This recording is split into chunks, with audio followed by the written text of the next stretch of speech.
웬만한 집에 십자가 하나쯤은 다 있을 겁니다. 저희 집은 방마다 있습니다. 제 신학교 동창 중에 세계 각 나라에 있는 십자가를 모아서 이동 전시회를 하는 친구가 있습니다. 또 십자가라고 하는 작은 책을 또 펴서 그 안에 세상에 있는 모든 종류의 십자가들을 다 이렇게 사진 찍고 전시하고 그리고 책으로 냈습니다. 그런데 본래 십자가가 그렇게 귀하게 쓰는 게 아니고 치욕과 죽음의 상징이었다는 것을 우리가 다 알고 있는 상식입니다. 흔히 성숙하지 못한 성격 때문에 고통하고 인간관계 때문에 힘들어하고 경제적으로 문제가 있을 때 그것을 내 십자가다 이렇게 이야기할 때가 있습니다. 그런데 정확히 말하면 아무 고생이나 십자가가 되지는 않는 것입니다. 십자가는 하나님의 영광을 위해서 고통당할 때 그것을 십자가라고 말합니다. 믿음 생활하면서 십자가는 믿음 생활의 가장 최고봉에서 경험하는 것입니다. 그래서 그만큼 고통스럽고 또 고통당한 만큼 성숙해지고요. 그리고 십자가를 잘 감당하면 부활의 영광을 누릴 수 있습니다. 그래서 십자가를 단순히 아픔으로만 볼 게 아니라 미래의 영광으로 보는 것이 옳습니다. 예수님이 지셨던 십자가는 우리가 생각하고 있는 그런 십자가보다 훨씬 고통스러운 형벌이었습니다. 로마법에 의한 십자가 처형들의 단계를 보면 먼저 십자가 선고를 받은 자가 자기의 십자가를 지고 형장으로 향합니다. 그리고 형장으로 가는 길에 자기 죄목이 적힌 명패를 가슴이나 목에 걸고 갑니다. 그리고 통행하는 사람들에게 인격적인 모독을 당하고요. 침뱉음을 당합니다. 그리고 형장에 도착하면 죄수의 옷을 벗깁니다. 그리고 독한 술로 육체와 정신을 혼미하게 하고 십자가에 못 박거나 묶어서 그를 반듯하게 세웁니다. 그런 상태로 계속 버려두고 죄수로 하여금 서서히 죽게 합니다. 그러면 보통 건강한 남자일 경우에 3일 정도가 지나야 숨이 끊어집니다. 이때 각종 야수나 새들이 와서 물어뜯어 먹는 경우가 허다했다고 전해집니다. 어느 정도 시간이 경과하면 죄수의 다리를 꺾고요.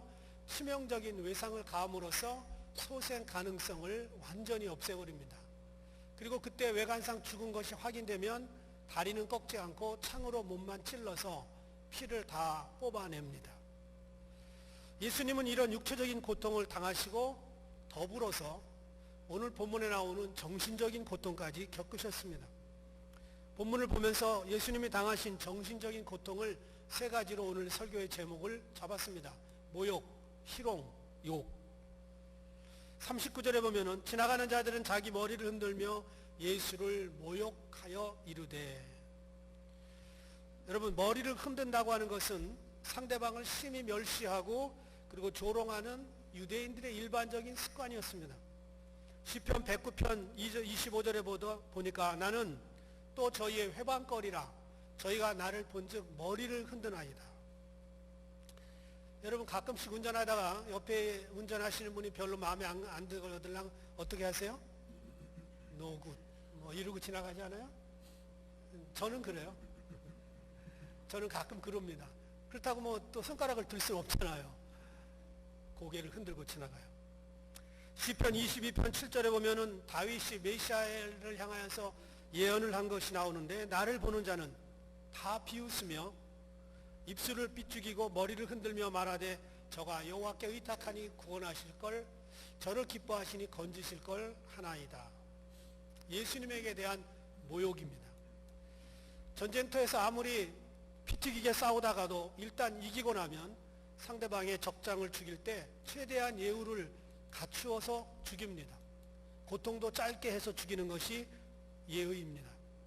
그런데 유대인들은 한 인간이 십자가에 못 박히는 고통을 당하는 그 순간에 모욕을 퍼붓는 잔인함을 지금 보여주고 있습니다. 이것이 인간의 악한 모습이었고요. 예수님이 저와 여러분을 너무너무 사랑하셨기 때문에 우리를 위해 경험하신 것입니다. 미국의 어느 작은 마을에서 일어난 일입니다. 한 중년 부인이 고아원을 차려서 불쌍한 고아들을 돌보고 그들을 먹을 것을 챙겨주었습니다. 그런데 부인이 형편이 넉넉하지 못해서 직접 모금함을 목에 걸고 거리에 나가서 늘 펀드레이징을 했습니다.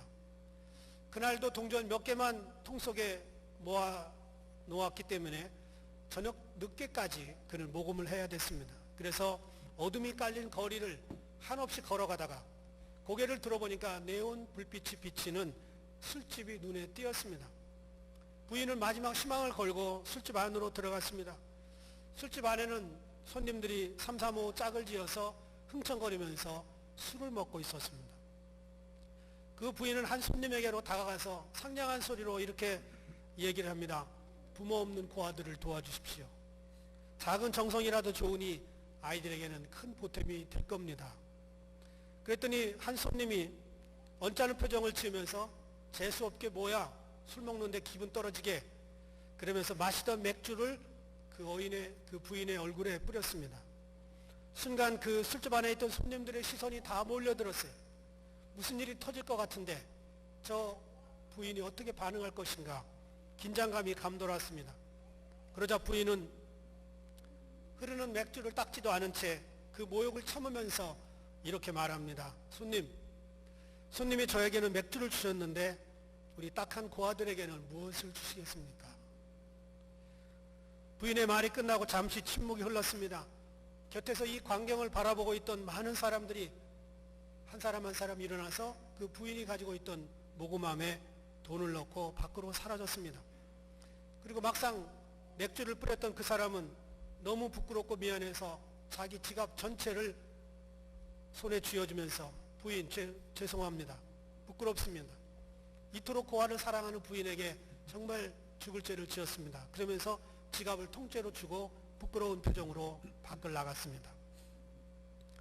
이 부인이 모욕을 참을 수 있었던 것은 고아들을 먹여 살려야 되니까 그에 대한 사랑 때문이었습니다. 예수님께서 십자가의 모욕을 겪으시지 않으셔도 되었습니다. 그런데 예수님이 그렇게 겪으신 것은 저와 여러분을 너무너무 사랑하기 때문입니다. 여러분 그 사랑을 느끼기만 하면요 제정신으로 살아갈 수가 없습니다. 모욕은 헬라 말로 에블라스페문이라고 하는 말인데 신성모독이라는 뜻입니다. 여기에서 나온 말이 블레스팸이라는 영어입니다. 신성모독. 그래서 모욕은 이스라엘 사회에서 가장 치욕적인 말입니다. 왜냐하면 이스라엘 사회가 유일신 하나님을 섬기는 신정사회였기 때문에 신성모독, 하나님과 연관된 그 어떤 욕이나 비방도 가장 치욕적인 그런 욕이었습니다. 다윗이 골리앗을 향해서 전쟁터에 나갈 때 이렇게 말합니다. 사무엘상 17장 45절. 다윗이 블레셋 사람에게 이르되 너는 칼과 창과 단창으로 내게 오거니와 나는 만군의 여호와의 이름 곧 내가 모욕하는 신성 모독하는 이스라엘 군대의 하나님의 이름으로 내게 가노라. 다윗은 하나님의 이름이 신성 모독당하는 것, 모욕당하는 것을 견딜 수가 없었습니다. 하나님도 견딜 수가 없었는데 하나님이 직접 내려와서 골리앗을 물리칠 수는 없잖아요. 다윗이 나오기 전에 하나님이 아마 이런 생각을 하셨을지 몰라요. 아무나 나가라. 아무나 한 사람이나 나가면 내가 성령을 부어줘서 어떻게 해서든지 골리앗을 죽일 수 있도록 해주겠다. 아무나 나가라. 그런데 아무도 나가지 않았습니다. 다윗은 하나님의 이름이 신성 모독당하는 것을 견딜 수가 없었던 것입니다. 이런 신정사회에서 예수님이 하나님의 아들이신 그분이 인간의 몸을 입고 이 땅에 오셔서 모욕을 당한다는 것은 그것은 굉장히 상상할 수 없는 일입니다.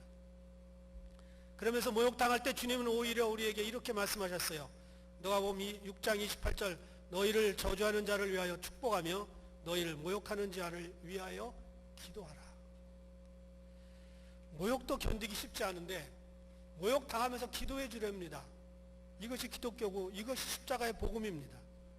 십자가 자체가 모욕이었는데 예수님은 모욕을 당하면서도 축복해 주었고 기도해 주었습니다. 여러분이 신앙생활 하시면서 예수님의 이름으로 모욕을 당한 적이 있다면 기뻐하십시오. 하늘에서 여러분의 상이 큽니다.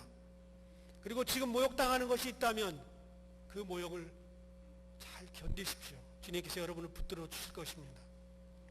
두 번째 예수님이 당하신 것은 희롱입니다. 41절 보니까 그와 같이 대제사장들도 서기관들과 장로들과 함께 희롱하여 이르되 희롱했다는 말은 조롱당했다는 겁니다.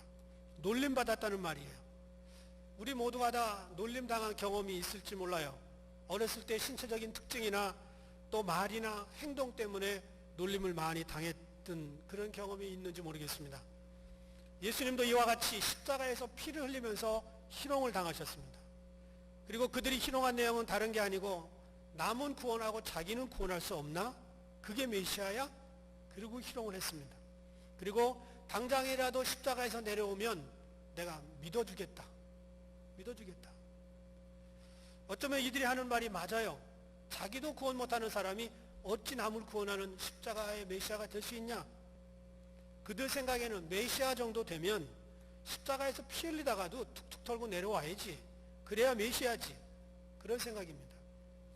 사실 이 말은 자기들의 입맛에 맞는 메시아였습니다.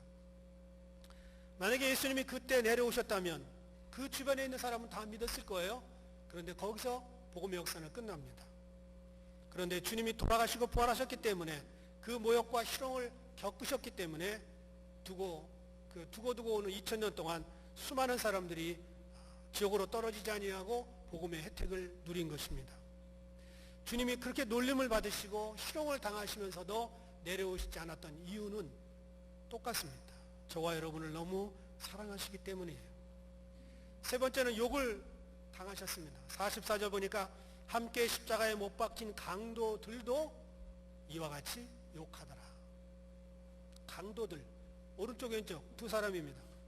마태복음과 마가복음에서는 똑같이 십자가에 못 박힌 강도들이 이렇게 예수님을 욕했다고 기록합니다. 그런데 누가복음은 다르게 기록합니다. 23장 40절부터 43절 보면 하나는 그 사람을 꾸짖어 가로되 내가 동일한 정죄를 받고서도 하나님을 두려워 아니하느냐? 우리는 우리의 행한 일에 상당한 보응을 받는 것이니 이에 당연하거니와 이 사람이 행한 것은 옳지 않은 것이 없느니라 하고 가로되 예수여 당신의 나라에 임하실 때의 나를 생각하소서 하니 예수께서 이르시되 내가 진실로 네게 이르노니 오늘 내가 나와 함께 낙원에 있으리라 하시니라. 저는 이 십자가의 강도를 정말 억세게 운 좋은 사람이라고 생각해요. 억세게 운 좋은 사람. 하고 싶은 일 다 했어요. 먹고 싶은 거 다 먹었어. 자기 성격대로 다 때리고 싶은 사람 다 때리고 다녔어. 그런데 마지막에 예수님과 십자가에 못 박혔을 때 말 한마디 잘하는 바람에 그날 예수님과 함께 천국에 들어갔습니다. 마태와 마가는 두 강도가 다 욕했다고 끝냈지만 누가는 예수님을 함께 비난했던 한 강도가 함께 매달려 있는 몇 시간 동안 시간이 지나면서 예수님의 거룩하심과 예수님의 인내에 감동을 받았습니다. 지옥의 문턱에서 주님을 인정하게 되었고요. 그리고 지옥으로 떨어지기 바로 전에 예수님과 함께 천국에 들어갈 수 있는 특권을 누렸습니다. 어쨌든 예수님은 강도들과 함께 그렇게 십자가에서 욕을 먹으면서 공생의 마지막을 마감하셨습니다. 누가 인생 살면서 욕 먹고 싶어 할까요? 아무도 없을 거예요. 예수님도 그랬을 겁니다. 그것도 인생을 마지막 정리하는 그 마지막 자리에서 난생 처음 보는 강도들에게 욕먹는 기분이 어떨까요? 여러분이 혹시 지나가는데 아무 잘못도 없어요. 여러분 잘못한 거 아무것도 없는데 웬 사람이 여러분에게 와서 욕을 퍼부었다고 생각해 보세요. 기분이 아주 굉장히 그럴걸요? 제가 군대 갔는데요. 고참병들이 욕을 하는데 전국에서 모였기 때문에 욕을 다 잘해요. 경상도 사람은 경상도 욕을 하고 전라도 사람은 전라도 욕을 하고 온갖 전국 팔도의 욕을 다 듣고 있는데 참 그 세상 말로 유치찬란하더라고요. 처음엔 거슬리더라고요. 내가 욕을 잘 안 먹고 컸거든요. 근데 군대에서는요, 한 문장이 끝나는데 욕이 두세 개는 들어가야 돼요. 나중에는 욕을 먹어도 별로 거슬리지 않아요. 그리고 욕 한마디도 하지 않고 그냥 평서문으로 그렇게 말하는 고참이 있으면 이상해요. 왜 욕을 안 할까? 욕에 면역이 생긴 겁니다. 경상도 전라도 욕 듣고 싶으신 분은 이따 끝나고 저한테 오세요. 아직도 기억하고 있습니다. 목회를 하다 보면 어쩔 수 없이 예수님 때문에 욕 먹는 일이 생깁니다. 처음엔 좀 싫더라고요. 나 그런 사람이 아닌데, 나 정직하게 살았는데, 내가 잘못한 것도 없는데, 그런데 목회를 30년 정도 이제 하다 보니까요, 내성이 생겼어요. 세상 말로 맷집이 좋아졌어요. 그래서 언젠가 예수님 때문에 욕먹고 혼자 조용히 기도하는데 주님이 마음속에 이런 음성을 주셨어요. 말씀하신 건 아니고요. 나 때문에 오해받고 욕먹을 때 그냥 조용히 견뎌주면 좋겠다. 욕하는 사람들을 위해 기도하고 그들을 불쌍히 여기기를 바란다. 내가 불쌍히 여긴다면 내가 내 마음을 붙들어 줄 것이고 그들도 결국 돌아오게 할 것이다. 이런 음성이 마음속에 들려지는 것 같았어요. 사람들은 다른 사람에게 모욕을 주고 희롱하고 욕하면서 자신이 옳다고 생각합니다. 상대방은 당연히 욕먹고 당연히 모욕당하고 희롱당해도 괜찮을 죄를 지었거나 언행을 했다고 생각합니다. 항상 자신을 옳다고 여기면서 남을 희롱하고 모욕을 합니다. 이런 모욕과 희롱과 욕을 당할 때 예수님의 반응은 어땠습니까? 예수님은 거룩한 벙어리가 되셨어요. 예수님은 자기 머리를 흔들면서 모욕하는 사람들, 거기에는 일평생 하나님을 위해서 살았다고 하는 대제사장, 그리고 평생 성경 말씀을 쓰면서 살았던 서기관들, 이런 사람들까지도 희롱하는 데에 끼었어요. 강도들이 욕할 때도 주님은 아무 말씀 하시지 않았어요. 그리고 하신 말씀은 46절 엘리 엘리 라마 사박다니, 나의 하나님 나의 하나님 어찌하여 나를 버리셨나이까. 주님은 모욕과 희롱과 욕을 당하면서 그 욕과 모욕과 희롱을 하는 그 사람들과 상대하지 않고 하나님과 상대했습니다. 왜 나를 버렸냐고 하나님께 호소했습니다. 여러분, 이것은 굉장히 중요한 영적 교훈을 우리에게 줍니다. 여러분이 세상에서 예수님 때문에 때로는 정직한 일을 했는데도 모욕과 희롱과 욕을 당하게 된다면 사람과 싸우지 말라는 거예요. 하나님에게 호소하라는 것입니다. 저도 목회하면서 이런 일을 참 많이 겪었지만 내가 옳았어요. 내가 제대로 했어요. 그럼에도 불구하고 맞서서 싸우는 게 목회가 아니라는 걸 알았습니다. 사람과 싸우는 게 목회가 아니고 하나님께만 호소하는 것이, 그것이 목회에 있고요. 그것이 성도의 본분입니다. 여러분이 혹시 누구도 어떤 사람에게 이런 일을 당하거들랑 모욕도 겪고 희롱도 당하고 욕하고 그리고 누가 여러분을 험담하거들랑 내버려 두세요. 내버려 두시고요, 하나님 앞에 호소하십시오. 하나님이 해주실 것입니다. 믿음의 큰 발자취를 남겼던 믿음의 선조들을 보면 본인들이 살았던 시대에 다 조롱을 겪었고요, 비방을 당했고요, 모욕을 경험했습니다. 대표적인 사람이 감리교를 만든 존 웨슬리 목사님인데, 이분은 영국의 뒷골목, 창녀촌, 탄광촌 이런 데 다니면서 가난하고 힘들고 어려운 사람들에게 많이 복음을 전했어요. 그에 대한 온갖 악소문이 나돌 때, 그는 온갖 제목으로 고소를 당할 때, 그리고 죽이려고 벽돌을 던질 때 수십 번 그런 일을 경험했는데, 폭도들에 의해서 죽음을 당할 뻔했는데 한 번도 사람들에게 맞서지 않았습니다. 늘 하나님과 대면했습니다. 그리고 본인이 그것을 당하는 것을 정상적으로 받아들였어요. 그리고 그런 고통 속에서 늘 하나님께 영광을 돌렸습니다. 하루는 웨슬리 목사님이 말을 타고 길을 걸어가고 있었습니다. 그런데 갑자기 생각이 나는 거예요.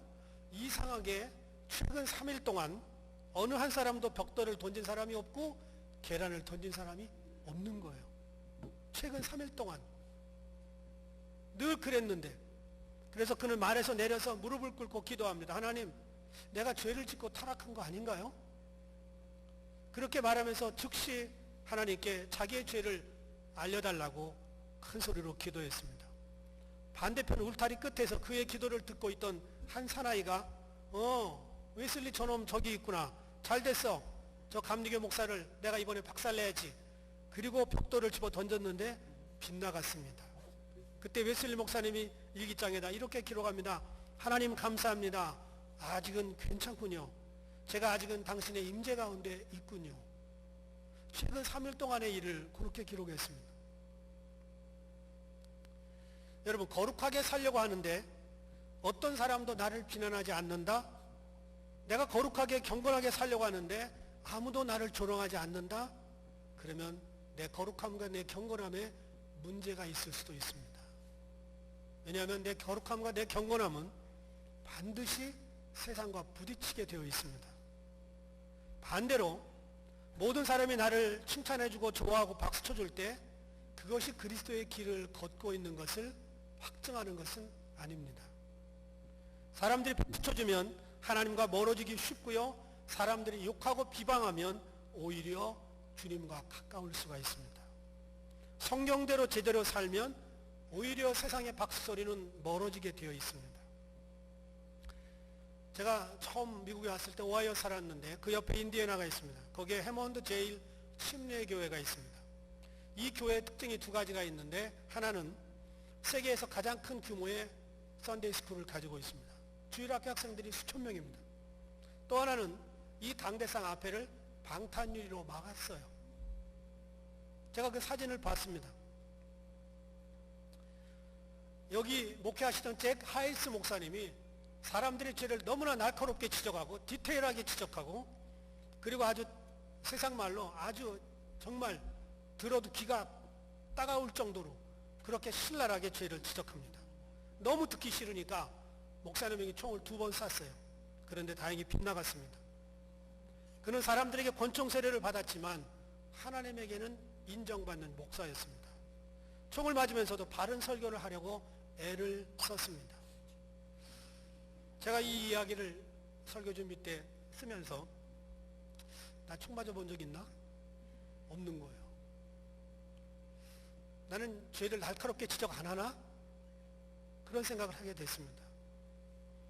예수님은 십자가에서 모욕과 희롱과 욕을 당하실 때 거룩한 벙어리가 되셨습니다. 모욕과 희롱과 욕을 당할 때 외롭게 혼자 짊어지고 가셨습니다. 왜 그러셨을까요? 저와 여러분을 구원하시기 위해서 그러셨습니다. 나 같은 사람이 뭔데? 수도 없이 무너지고 수도 없이 부인하고 수도 없이 삶에서 실패하는 나 같은 사람을 그나마 붙들어 주시기 위해서 십자가의 모든 것을 혼자 당하신 것입니다. 제가 이 말씀을 준비하면서 묵상하는데 주님이 제게 이런 생각을 주셨어요. 저들이 모욕하고 저들이 희롱하고 저들이 욕하는 그 순간에도 나는 여전히 피를 흘리고 있었다. 당연한 사실이었지만 그 말씀을 제가 깨닫는 순간 갑자기 감동이 됐어요. 내가 가족들을 욕하고 사람들에게 불평하고 가까운 사람들을 비방할 때 그 순간에도 주님은 피를 흘리고 계셨구나, 그런 생각이 들었습니다. 여러분, 우리가 주님을 다시 십자가에 못 박는 일은 너무나 간단합니다. 내가 다른 사람을 사랑하지 못하고 누군가를 모욕하고 누군가를 비방하고 희롱하고 욕할 때 주님은 그곳에서 피를 흘리고 계실 것입니다. 나의 입 때문에 주님이 또다시 피를 흘릴 수 있습니다. 나의 죄가 또다시 주님을 십자가에 못 박는 일을 하고 있는 것입니다. 일본 선교 초기에 있었던 실제 이야기입니다. 에도 막부 시대에 기독교 대박해가 시작됐습니다. 그리고 예수님의 초상화를 땅에다 놓고 그것을 밟고 지나가면 살려주고 안 밟고 그냥 지나가거나 그러면 그 사람을 바로 처형시킵니다. 소위 말하는 후미에라고 하는 예식입니다. 이 성화를 밟은 사람들의 이야기가 제 마음에 더 놀랐어요. 깜짝 놀랐어요. 이분들은 밤새 기도를 드립니다. 내일 후미에 예식이 있다 그러면 밤새 기도를 드려요. 그리고 아침에 되면 발바닥에서 피가 날 때까지 몇 번이나 발을 깨끗이 닦아요. 그리고 집신, 쪼리를 신고 지정된 장소로 나가서 그리고 성화를 밟고 지나갑니다. 후미에라고 하는 예식을 언제 할 거다 그러면 기독교인인지 아닌지 분명히 판단하는 그 시간에 하루 전에 밤새 기도합니다. 그리고 후미에 예식이 끝나면 뒷산으로 모두가 다 올라가서 하루 종일 통곡을 하면서 오라시오라고 하는 회개의 기도문을 하나님께 올려드립니다. 제가 이 이야기를 일본 기독교사에서 읽고 깜짝 놀랐어요. 하루 전날 밤새 기도한 것 뭐며 밟고 지나가고 하루 종일 통곡하면서 오라시오라고 하는 회개의 기도문을 드리는 것은 또 뭔가? 어쩌면 요즘 우리들과 비슷해요. 저와 비슷해요. 은혜 받을 때는 아멘 그러고 은혜 받고 뒤돌아서면 주중에는 예수님의 성화를 밟고 예수님의 얼굴을 밟고 지나가면서 주님 먹고 살아야 돼요. 주님 아시잖아요. 이루고 지나갈 수 있는 우리들이 아닌가, 제가 아닌가 그런 생각을 했습니다. 이런 십자가를 피할 수 있는 길이 있습니까? 십자가를 지기 전에는 가능하면 십자가를 피하게 해달라고 기도하는 것이 좋은 기도입니다. 예수님도 동일한 기도를 마태복음 26장 39절, 42절, 44절에서 3번을 동일하게 기도했어요. 아버지 할만하시거든 이 잔을 내게서 지나가게 하소서. 그러나 나의 원대로 마시고 아버지 원대로 하옵소서. 3번을 기도했어요. 예수님이 3년 동안 3번 기도한 적은 처음이자 마지막이에요. 한 번만 기도하시면 5,000명을 먹이셨고요. 한 번만 기도하면 나사로가 살았고요. 한 번만 말씀을 하면 갈릴리 바다가 잔잔했어요. 그런데 왜 십자가는 3번을 기도하셨을까요? 그만큼 무거웠어요. 그만큼 힘들었어요. 그만큼 괴로웠고요. 그만큼 우리들을 사랑하셨습니다. 십자가는 장난이 아닙니다. 아무나 준비 없이 당할 수 있는 게 절대 아니에요. 예수님이 겟세마네 동산에서 3번씩 기도하셨는데 겟세마네라고 하는 뜻은 기름을 짜는 틀이라는 뜻입니다. 기름을 짜듯이 예수님은 피땀을 다 짜내면서 십자가를 감당하셨어요. 그래서 혹시 저와 여러분의 앞에 십자가 있거들랑 그걸 피할 수 있게 해달라고 3번을 기도하는 게 나쁘지 않습니다. 할 수만 있으면 이 고통을 지나가게 해달라고 3번 기도하십시오. 준비가 안 됐는데 십자가 지겠다고 하는 것은 용기가 아니라 만용입니다. 베드로도 그랬어요. 성령을 받지 않았는데도 그는 그래 십자가 지겠다고 예수님을 위해서 죽겠다고 그랬는데 결국 그날 3번 부인했습니다. 그리고 그렇게 3번씩이나 기도했는데도 십자가를 피할 수 없다면 어떻게 해야 됩니까? 요한복음 18장 11절처럼 해야 됩니다. 아버지께서 주신 잔을 내가 마시지 아니하겠느냐. 그냥 의지하고 가야 돼요. 할 수 없습니다. 변명하지 마시고요. 말없이 지고 가면 복이 됩니다. 십자가를 경험하는 현장에서는 어떻게 해야 될까요? 누가복음 23장 34절처럼 하시면 됩니다. 아버지여 저희를 사하여 주옵소서 자기 하는 것을 알지 못함이니이다. 나에게 십자가의 고통을 주는 사람을 위해서 같이 대놓고 모욕하고 대놓고 맞받아치고 같이 희롱하는 것이 아니라 하나님께 용서의 기도를 드리면서 그 상대방을 용서하고 덮어주고 가라는 겁니다. 오늘 우리들에게는 하나님의 영광을 위해서 겪어야 될 십자가들이 많이 있습니다. 할 수 있으면 십자가 없이 살 수 있게 해달라고 기도하십시오. 그런데 그래도 십자가가 주어지면 불평하지 마시고 쓴 잔을 마시는 것이 좋습니다. 그리고 그것을 경험하는 그 순간에는 사람들과 따지지 말고 조용히 모욕과 희롱과 욕을 당하시면서 그 길을 잘 감당하면 부활의 영광과 하늘나라의 상급이 여러분을 기다리고 있을 겁니다. 그리고 마지막에 고백할 수 있는 말이 갈라디아서 2장 20절입니다.